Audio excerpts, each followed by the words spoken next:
I'm going to try my absolute best going through this review without making one single pirate joke. But there is one I really want to test out though. Hey, where's the love? Come on. Fellas, you're really gonna like this one, so just hear me out for a few seconds, okay? Alright, here it is. This is the tale of Captain Jack Sparrow.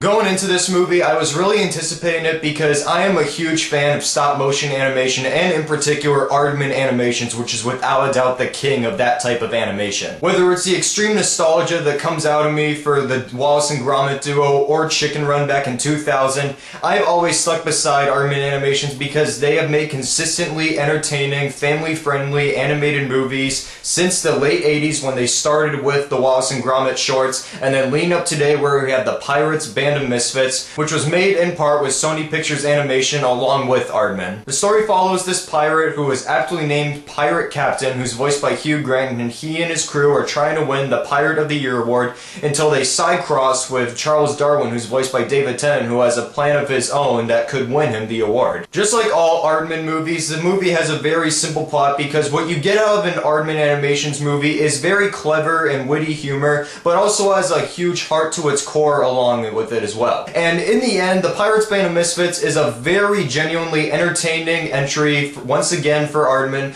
but it left me slightly underwhelmed in comparison to their great works such as Chicken Run and Wallace and Gromit. The voice casting for the most part is very stellar. Hugh Grant in particular really stands out. I didn't even recognize his main voice that I've heard before in other movies that he's done once in this movie. The voice that he utilizes to the character of Pirate Captain is very applicable to the character itself for its pirate personality, and it fleshes very well throughout the movie, and his comic delivery is very spot on. Alongside him also standing out in the voice cast is David Tennant, also known as one of the reincarnations of Doctor Who and who was in Fright Night last year. He voices Charles Darwin, and he also does a very good job in which his character is very deadpan at certain moments in his delivery, and his banter back and forth between all of the other voice actors playing the characters is very good as well. Now, a lot of the humor in this movie is very witty and clever, and a lot of it feels like British humor in particular, as the way that not everyone's really going to get the jokes in this movie because they are very fast in their delivery as well, but for the most part they're executed very well within the writing. I found myself consistently laughing for the most part throughout the movie. However, there are some recurring slapstick gags that wear out pretty quick at certain points, especially one that happens towards the end on a big ship, and I just went, okay, we've done it at least 3 times, so why don't you just end it now? And they did it another time and it just went, you should have ended it just there. But like all Aardman movies, the animation is very crisp and visually dazzling at points. I really dig stop motion animation because it's very old school and there are a lot of perks with it that you can use with it that not many other forms of animation can still use today.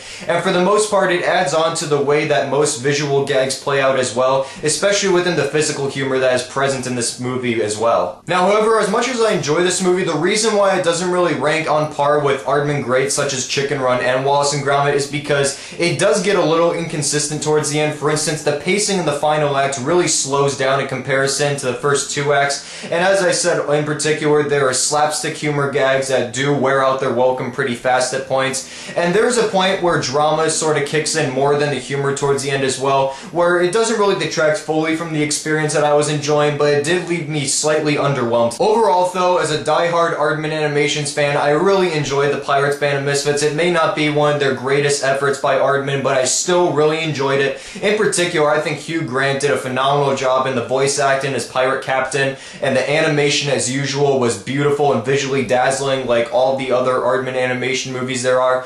So I'm going to give this a very solid 3.5 out of 5 stars. I had a very fun time with it, just it isn't going to be one of those movies for everyone, especially if you don't like stop motion animation. You're definitely not going to like this movie, and the British humor may not be as well intricate to everyone who sees this movie, but I sure had a fun time with it. So I hope you enjoyed my review of the Pirates Band of Misfits. I'll be seeing Safe and the 5-year engagement tomorrow, but I'm not going to have time to film reviews for those, so I might write reviews for those, so you can check out my website with the link below, CaliCriticsCorner.blogspot.com, where I'll I'll be posting reviews throughout the weekend, hopefully. Make sure to click this annotation right up here for the first edition of Trailer Tuesday if you didn't see it already, and I'll see you guys later. Goodbye.